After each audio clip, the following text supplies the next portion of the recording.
Or maybe I'll get a dry rub instead of a spicy one. What's the dry rub? Cajun. We love Cajun. I like a lemon pepper, but only where they do it good. So I find if you get a lemon pepper at like a strange sidebar or something, it's like this yellow, it's yellow crust that they put up there. It smells like cleaning product. I know what you're talking about. I love it. This is a Because Design Matters exclusive.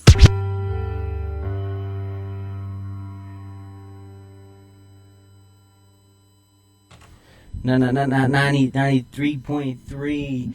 We are here with... Who are you with? Andrew Crisis. And what did you just say before? I just said that pizza jingle is a low-key banger. It is a banger. Yeah, high-key banger. And yesterday, or the day before, we just filmed a commercial for it. No way. It's going to be fantastic. Awesome. And also, AI made that song. How do you feel about that? I have a lot of very strong opinions about AI. Tell me. Go. Ooh, okay, I guess we're getting right into it then. I think that it's very interesting that we invented these machines, like, most machines, AI in general, to do the things that we don't want to do. You know what I mean? Mm-hmm. Things that we don't want to do, like menial jobs, assembly line kind of stuff, really. And now it's doing the art, and we're doing the grunt work. Yeah. I don't like that. Not a fan. Backwards. It should be doing busy work. It should be doing the jobs we don't want to do. But it is really useful in design and for music to conceptualize things. I've never used it for music, but I've used it for some graphic stuff. It's good to sort of see what a certain thing would look like in a certain setting or sound like. But, maybe, once you have an idea in your head of how it would go, then work from there. A good jump off point, but I don't think it's the be-all end-all. As a good comparison, how I use it is right now we have these microphones, the regular ones, that records the audio. And then these microphones records a little separate audio so that AI can know when you're talking or when I'm talking, and then it will cut this footage back and forth.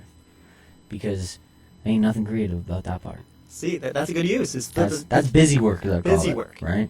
And I promise you, no one was getting paid to do it before. So AI is saving me a whole lot of time. Totally, and I think that's the proper usage for really these machines. What he's saying is stop using it for your cover art. Cut it out. I see you out there. Band logos, posters, you know who you are. Yeah, there's a lot of it going on, and they're happy about it. No. They're bragging. I can tell. Yeah, You can tell when it's AI. definitely so. Sometimes you can't. They trick me sometimes, but most of the time I know. Most of the time for reals. Now, you have 60 seconds. Okay. Looking at that camera, tell me what you want to promote. Tell me what I want to promote. Okay, so next week I'm playing at Vertigo with this band called Ace of the State, who's this band from Pennsylvania who I've actually admired for a very long time. They're touring with this other band called Rent Strike, who's also playing. I have a bunch of opinions about them. All good. And yeah, I've never really played a show before where people are just really actively already buying tickets for it, Not for a while. That's exciting. Yeah. Now, that's it. And you said you have a lot of opinions on. One opinion, go. All good. So they have a recover. I think it's a concept album about recovering from substance abuse, but it's the theme's Lord of the Rings. I mean, how cool is that? It's a good mix. It's a good mix, and it's like kind of like doom folk punk, dark folk music. Now, speaking of pop culture, one of my favorite live performances I've seen in the tri-state area here of Hamilton was at Emerson 305. It was a Wednesday. On a Wednesday. It was in the summer. And you were there. I was there. And you performed Damon. That was a phenomenal song to add to a set. Thank you. That was maybe my favorite one song set I ever played. I liked Smoothie's little events there. That was fun. Yeah, it was a good little summer thing. They had good what's it called? Macaroni, deep fried macaroni. Oh, there's a word for the cheese and the I forget what those are called. Oh, I totally Like, do. there's somewhere else that calls them macaroni balls. No, that's not right either. Deep fried macaroni? That sounds about right, I Deep guess. fried macaroni and cheese.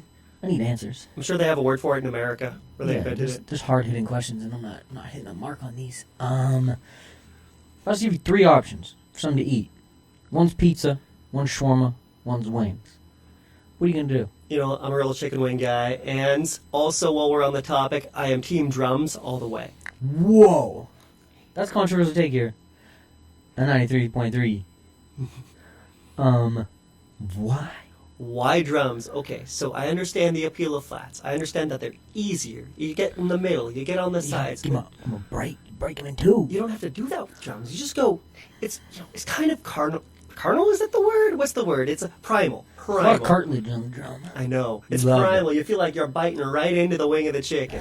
You know? And you are. But, like, you know, it's barbaric. I love it. Now you're going to get chicken wings. It's your dinner. You're going there. Getting chicken wings. Get chicken wings. How many chicken wings are you ordering?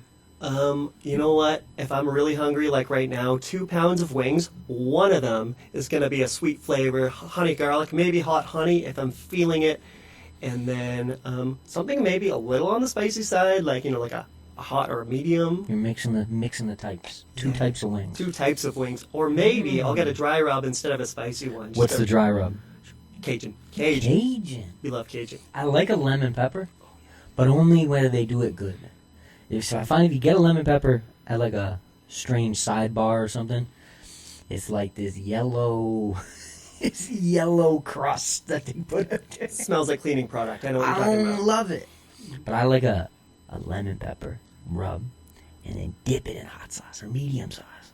Okay. It's like lemon pepper wet. But are you team drums or flats, though? I'm team flats till the end of time. Oh, Drums are fine. they're fine. No, here's the question that I'm asking. How many flats, so you'd be like drums better, how many flats should come in an order of wings? I order wings, wings appear. How many flats should there be? What should I be looking at? I honestly think 50-50. I like variety. 50-50. I've been having some wing experiences where I'm getting the short end of the wing and I'm getting a lot of drums. You may like that. You see that as a win. I see it as they're giving me the finger behind the kitchen. They said somebody else ordered all flats. You're gonna take their scraps. We're meeting in the middle. I think we're meeting in the middle here. Yeah, I don't like when they do that. So if you get a whole bunch of flats, you're like, oh man, too many flats. You know, maybe the drums could be the my girlfriend's not hungry wings. In which case, maybe you'd have like six flats and 2 drums. So you know, if you're out with a lady and she says she's not hungry, she's gonna eat 2 of your chicken wings. Give her the drums. But you don't get to pick most of the time, do you? She just reach over and she just go, and you watch and you go, pick the one I don't want that. Don't pick that one in. That last You flat gotta be just strategic. disappears. You gotta be strategic. You gotta make sure you turn your plate so the drums are facing her. Is that the trick? I don't know. That's sneaky. I like it. I might have to prove it. You know. What's the go-to date spot in Hamilton? Rise Above Pizza, 100%. They got pinball, they got vegan pizza. You know, even if you're not vegan, the food's bomb as hell. Where's Rise Above Pizza? It's on James North. James North. It's right next to the cathedral. Calculating. I can't picture it. Next to the cathedral on James North. Science fiction themed vegan pizza, and we have pinball machines. Are you a spokesperson for this pizza place? Oh, I do cook there. He cooks there. This is an inside job. He may be lying. Oops. It was the we that gave it away. You said we got pinball. Oh, no. I know. I get myself away The here. royal we. The royal we. Okay, so is that the best pizza in the city to you?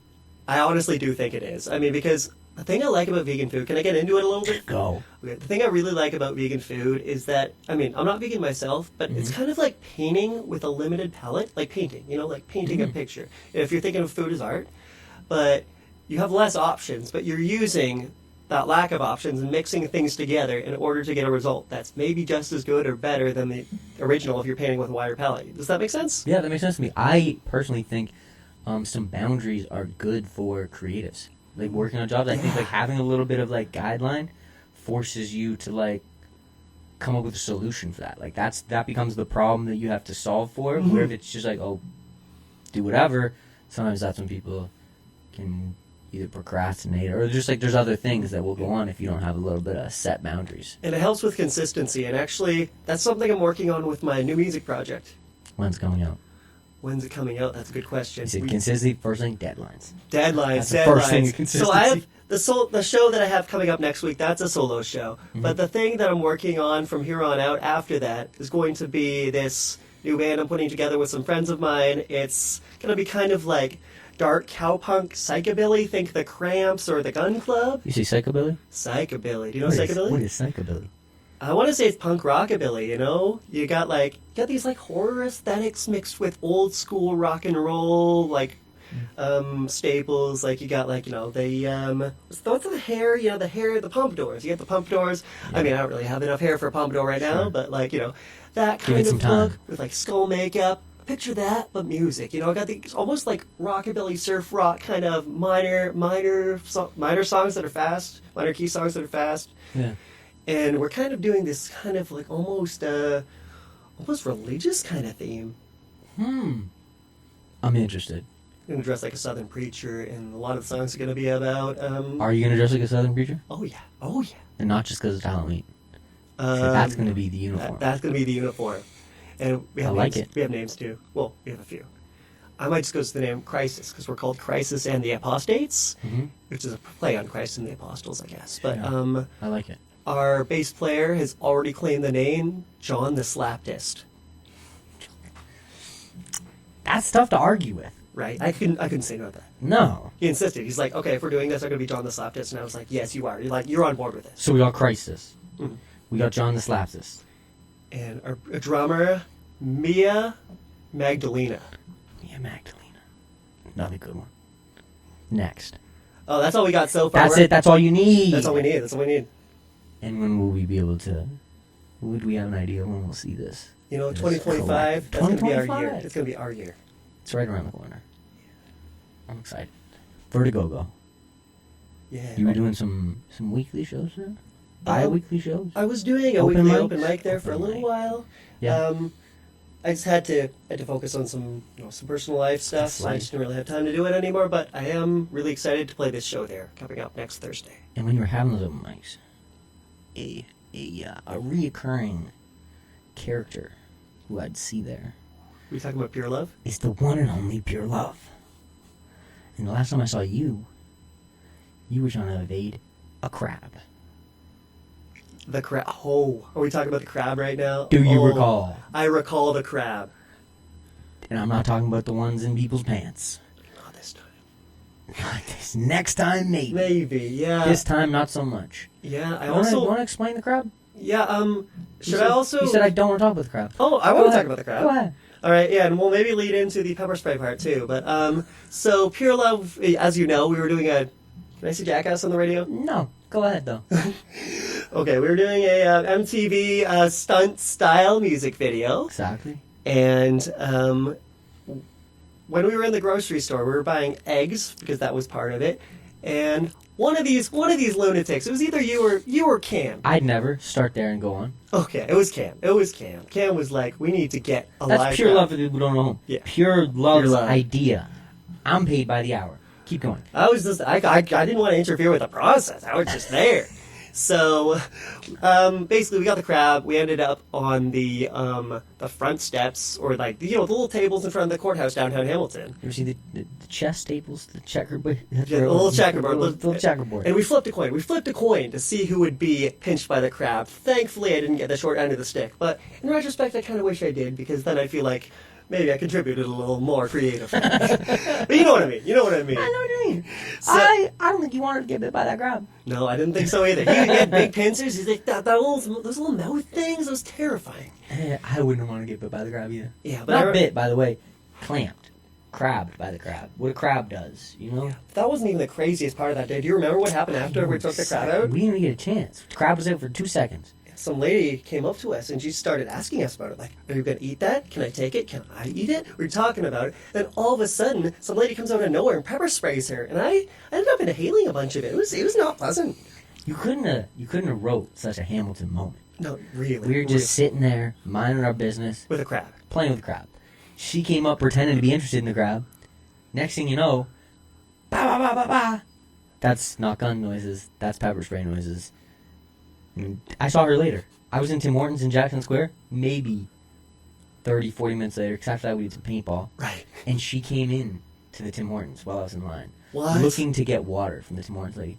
Eyes destroyed. Her face so red from the pepper spray. So word to the wise, you don't want to be pepper sprayed. So leave people alone, because a lot of people be carrying pepper spray nowadays. Yeah. So don't be being the type that needs to get pepper sprayed. I'm talking to you, whoever you are. Don't be being someone who needs to be pepper sprayed. We don't need you around here. What are people carrying too? They have hairspray now. Hairspray? It's girls carry instead, because you're not allowed to have pepper spray. You're not allowed to have bear mace. Some hairspray, that'll do the job. Get some hairspray in your eyes, you're not having a good time. As long as it's for self-defense, that's all. Self-defense all day. Defend yourselves. Now, will you be willing to be featured in a future Pureluv Jack I'm skipping the right word, Jackbutt episode? I would 100% be in another Pureluv Jackbutt episode. Now, while I have you on the camera, what would you be willing to do? That is a good question. I think the real question is, how much you gonna pay me? Nothing. I'll do anything. Anything. That's a good answer. I like it. Thanks. Love you too. What's your favorite Timbit? I want to see chocolate. I'd like the chocolate one. Chocolate Timbit, eh? Frosted chocolate. It's a good chocolate Timbit. That used to be my favorite. Mm-hmm. I'm going to the birthday cake ones. Okay. Those, I like those. I like Big fan of birthday cake. Birthday cake ice cream, birthday cake Timbits. Let's go. Birthday cake ice cream, man. Cotton candy too. God, I thought might be my favorite ice cream. I like vanilla with some like cookie dough in it. Oh, okay. That's a good. I respect that answer. That's a good one. I like the cookie dough ice cream. You go to Marble Slab Creamery, up on Upper James. Where are we? It's that way. That way. It's that way. It's that way actually. Up on Upper James, they got fresh cookie dough. Fresh-ish. I don't know. Fresh it is. They take these little scraping knives and they go put in your ice cream.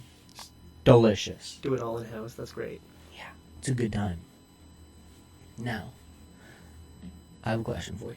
Yeah, sure. Who would you say is your top 5 inspirations? Like musically. Okay. So we've got Anything. anything. Okay, so if we're not just doing music, we're gonna have Tom Green and Eric Andre right off the bat. Good picks. Love Eric Andre. Oh, God. Huge fan. Tom Green too. Canadian Green's legend. Wait. Red Green. No, Tom Green. He's Canadian too.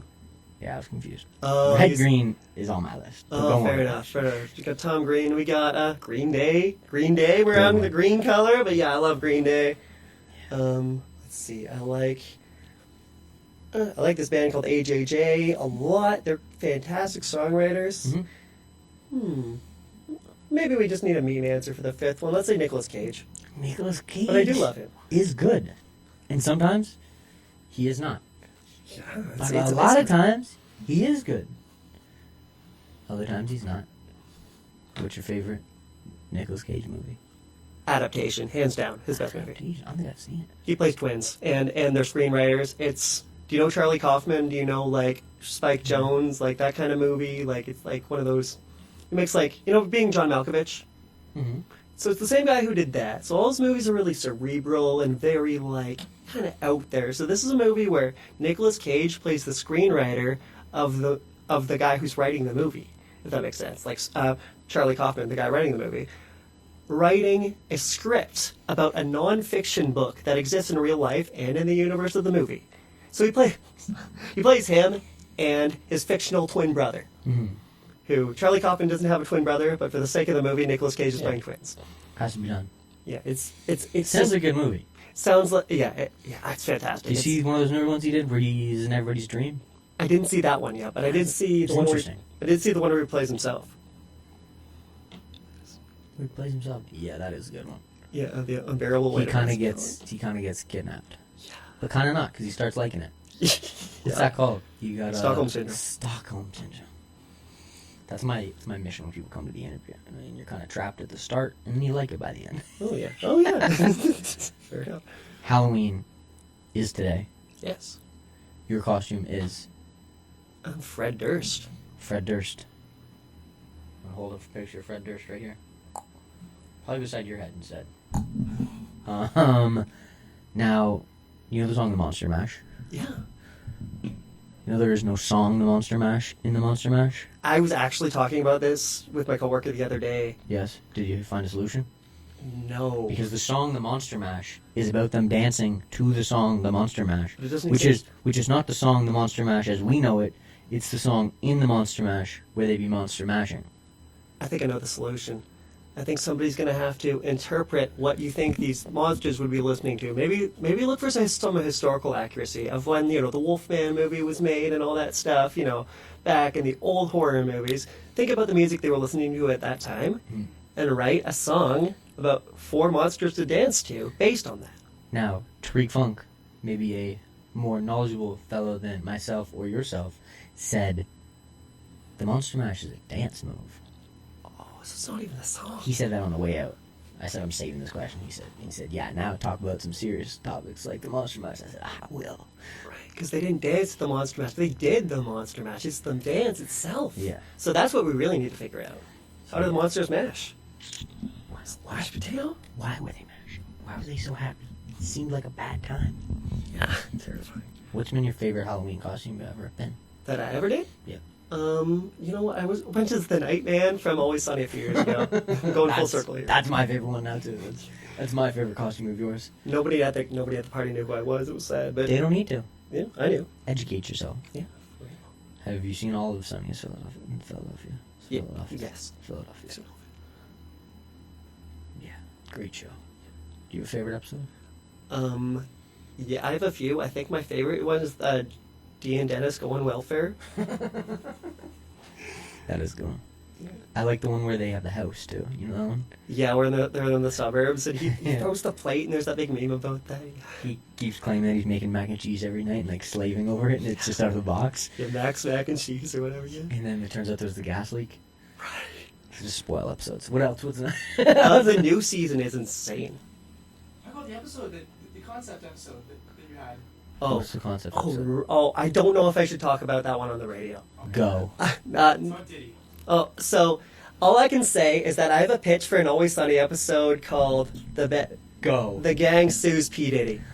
The gang sues P. Diddy. Go on. Go, okay. So, well, I mean, I think my big idea Keep it is... PG.